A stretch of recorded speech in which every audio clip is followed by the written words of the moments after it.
My name's Gideon Pogrund. I'm the director of the GIBS Ethics and Governance think tank.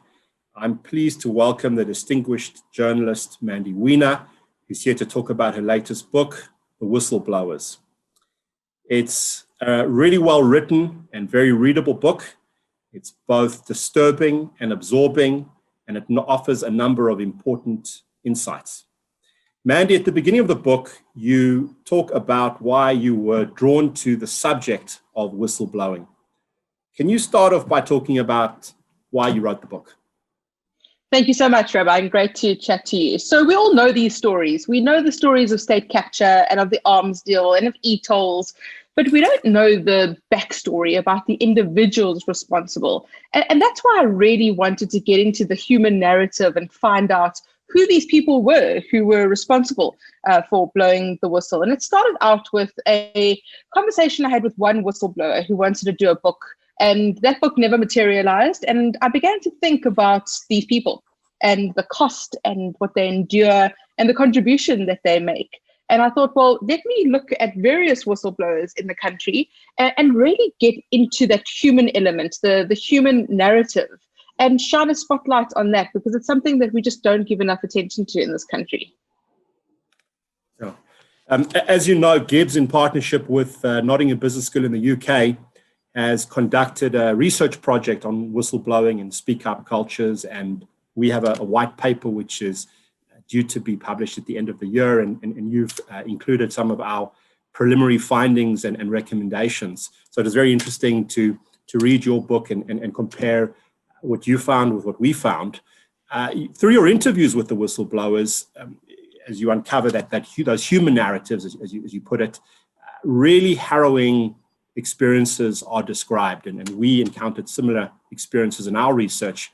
Can you talk about the sacrifices and the suffering that whistleblowers typically endure?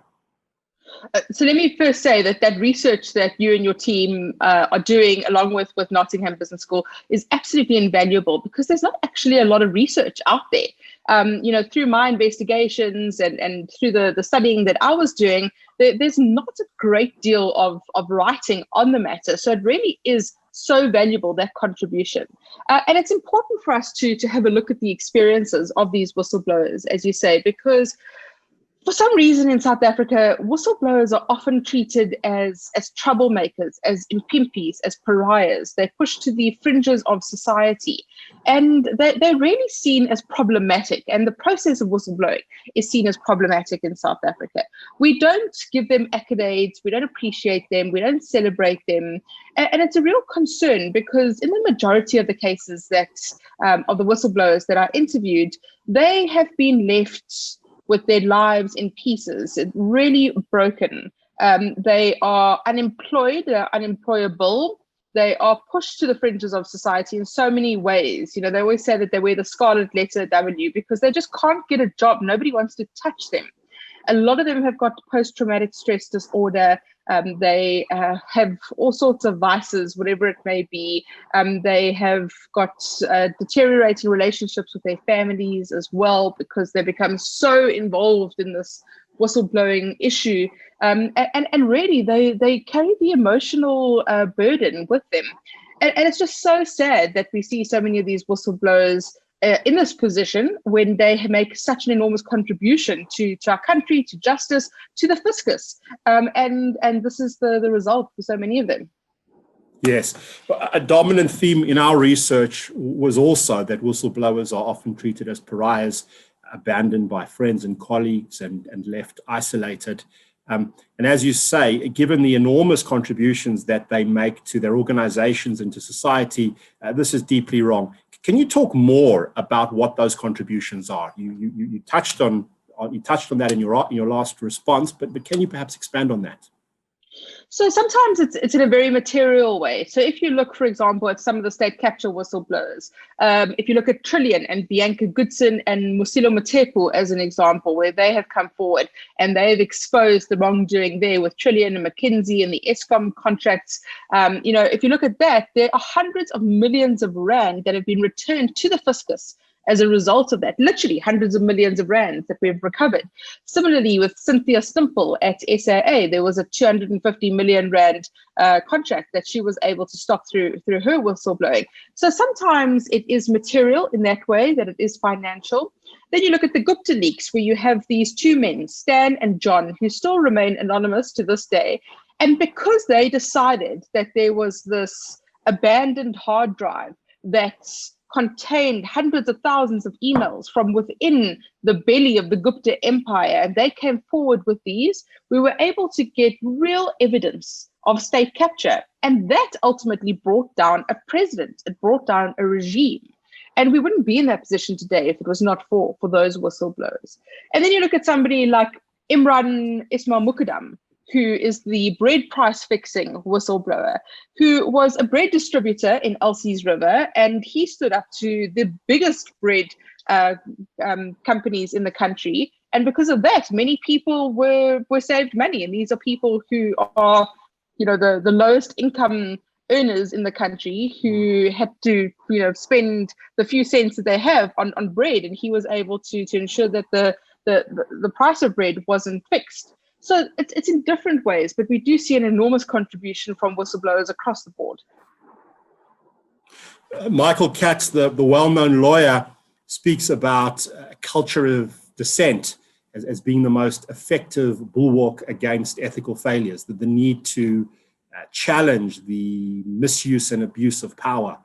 What, Mandy, would you say motivates people to blow the whistle? Can you talk about the kinds of people who are likely to become whistleblowers? Well, it's interesting because often it is seen as dissent in a disloyal way, and that they are going outside and betraying the company or the team or the organization, when in fact they're actually doing it to save the organization or to save the country. So that is hugely problematic. I spent a lot of time looking at what kind of people blow the whistle, and there's no one unique trait that all these whistleblowers have. Any one of us has got the potential to be a whistleblower. It depends on the circumstances that you find yourself in.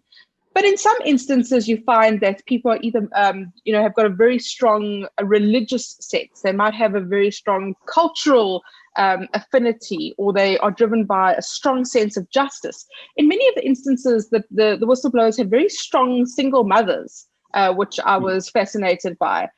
So there's nothing across the board, really.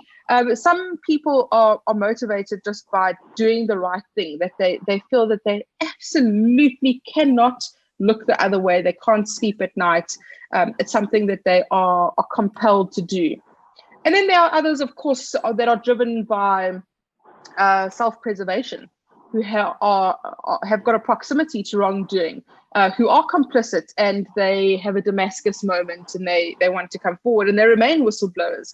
And that, I think, is perhaps the most contentious issue that people have been talking about out of this book and about whistleblowers, is the fact that even when you are complicit and you come forward and you blow the whistle, you remain a whistleblower. Yeah. We were very struck by an observation from David Lewis, the head of Corruption Watch. He suggested that whistleblowers fit into one of three groups. You either have on the one end of the spectrum the kind of pure moral heroes, people driven by that strong sense of justice that you speak about. Then on the other side of the spectrum, you have these kind of dodgy characters who are basically in it to save themselves, and you interview a couple of those in your book as well. But then you have those who are kind of in the middle, who are these sort of more morally ambiguous figures, people who might have become implicated in wrongdoing, who might have themselves I call them the accidental whistleblowers, that middle group. Right. So that's very interesting. Just to probe further, when you spoke about people being compelled to do the right thing, that sort of burning sense of justice, what do you think are the roots of moral courage? It's hard to say. For some people, it's intrinsic. I think that it's in many ways. I think it is nurture. It is an upbringing, and they are just taught right from wrong, and they've got a very strong sense of morality, and that gives them the courage. That that's where the moral courage comes from. But for other people, they're not driven by moral courage, and I completely agree with David Lewis on this idea that there is a spectrum. That on the one side you've got altruistic motive, on the other side you've got self-preservation, in the middle you are accidental, because if you keep quiet, then you become a complicit. So I think it's different for whistleblowers. I think that often there's a strong sense of patriotism, and I think we've seen that a lot with the state capture whistleblowers, where people feel like they've just had enough of corruption, and that they feel propelled to have some kind of civic duty, that they are doing what they think is right. They're making their contribution, and I think that's where their moral courage comes from. Yeah. My colleague suggested that moral courage might have to do with a kind of embodied sense of what can't be tolerated. It's a kind of inability to put up with intolerable behavior. And a striking example of that was Brian Curran, someone whom you interviewed and whom we also interviewed, and who, of course, was instrumental in orchestrating the Gupta leaks, and who spoke about this kind of intrinsic aversion to bullies, something that went back to his childhood, and he really couldn't tolerate the abuse of trust and power, and that kind of got him to stand up and blow the whistle. Definitely. I think that in many of the instances, this is the case where people just draw the line and say, no, that's wrong. And many of the whistleblowers that I spoke to have got this very clear, almost fastidious obsession with right and wrong, where even a minor transgression is unacceptable. And that's the kind of personality traits that they have, where it is very clear, black and white, and they become very obsessed with even the smallest issue, because there's no gray in this at all. And I think that certainly is one of the personality traits around this, where that there's no discussion around it. And one of the lawyers that I interviewed said that often whistleblowers feel like they're looking at the world from underwater, where all they can really see is immediately what's around them, and everything else in the periphery is kind of blurry. And I think that's very much it, is they become so involved in their own case and the detail around it, because they're obsessed with right and wrong. And we need people like that in society to ensure that there is no blurring of the lines, that we uphold the law, and that right is right and wrong is wrong. And clearly we have a long way to go. GIBS last year launched its ethics barometer for South African business. We've surveyed over 10,000 employees working for 20 leading South African organizations. And we found that the organizational behavior around which employees had the least positive perceptions was feeling free to speak out without fear of retaliation. We also found that of 18 specific types of misconduct, we asked the respondents whether they had seen them over the past 24 months, and they could either answer yes, they'd seen them often, or sometimes, or not at all. 45% had seen at least one of those 18 types of misconduct, and they included bullying and intimidation, sexual harassment, racial discrimination, gender discrimination, bending the rules to meet targets, stealing company assets and cash. A whole range of types of misconduct. So of the 45% who'd seen at least one of those types of misconduct over the past 24 months, only 30% actually reported it. And then the follow-up question was, well, why didn't you report it? And the two most common reasons given were, first of all, I fear I'll be victimized. That was 43%. And the second was, the company won't take action. Nothing will get done about it. That was 33%. So clearly what both of those reasons have in common is a lack of trust. And they suggest that we've got a long way to go. How can we get more people to speak out? How can we promote a culture of whistleblowing? So we have to promote a culture of whistleblowing, and that means we have to stack the cards in the favor of whistleblowers. We have to ensure that the climate is right for them to speak up. And many people that I speak to say that in companies, it's very much a tick box exercise. These whistleblowing hotlines, anti-corruption hotlines, which are run externally by auditing firms. The concern there is that in some instances, the company is told about the tip-off, and then it triggers a witch hunt, and they start looking for the individual who blew the whistle rather than investigating the allegation. What that leads to then is that the employees, when they blow the whistle, don't provide enough information because they are concerned it will identify them. So they give very superficial information, which doesn't help investigators. So they don't give the evidence or the documents. The investigators can't come back to them because they remain anonymous, and that defeats the purpose, really. And what we need to do is change the culture in the companies where we create a climate of a speak up culture. And that means that people are encouraged to come forward, they are appreciated, they are lauded. It's a good thing for you to come forward, and they encourage it. And that starts from boards to ethics officers and corporate governance. It's absolutely essential that climate is created. The problem that you've got is that if you constantly speak truth to power and power prevails, then people are not going to come forward, because what's the point?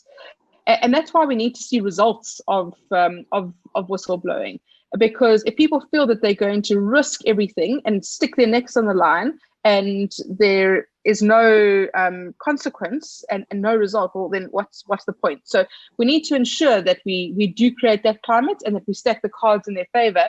And this is where you've got to start looking at legislation, and the legislation that is in place at the support structure, in terms of civic society and the way that society in general looks at whistleblowers as well.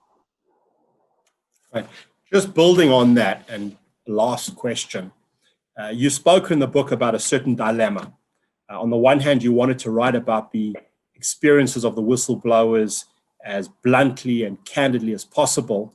But on the other hand, you didn't want to frighten or depress your readers and discourage whistleblowing. So beyond those cultural changes that you've spoken about and the need to achieve results and to show results, how might your book offer hope? How might your book inspire others to challenge wrongdoing? So I do try and give a cross-section of experiences of whistleblowers in the book, where, you know, some of the whistleblowing has ended in death, quite literally, where whistleblowers have been killed. But there also are cases where there has been justice, where the contribution of whistleblowers has really been enormous to the country. And I think that's important for people to understand the value of a whistleblower. But I also hope that it gives advice to other whistleblowers as well, potential whistleblowers. Some of it very practical, like keep all the documents, keep a diary, make sure you get good legal advice, keep your phone records, that kind of very practical stuff. But also on a more kind of holistic level, about getting your family on board and that support, and making sure that you have the right structures in place. But I also hope that the book advocates for change in a very constructive way. And I think there we need to look at the legislation again. The Protected Disclosures Act, which is the main piece of whistleblowing legislation in the country, is just inefficient in many ways. It's seen very much as an employment law. It's not practical. So many of the whistleblowers I've spoken to have suggested changing that, either looking at the False Claims Act in America, which means that individuals who blow the whistle would be eligible for a remuneration, that they would get a percentage of the money that is recovered, or looking towards the Netherlands, which is a whistleblower house, which is essentially a Chapter 9 organization that is funded by government, that provides physical, legal, emotional, psychological support for whistleblowers. But we need to do something differently. And I hope that this book advocates for that kind of change, and also puts the spotlight on these people that we as so many owe to so few. Mandy, thank you very much. I certainly hope that your book gets all of the exposure and attention that it deserves. Thank you, and to your team as well, and the research that you've provided for this book. It really was an enormous contribution. Thank you.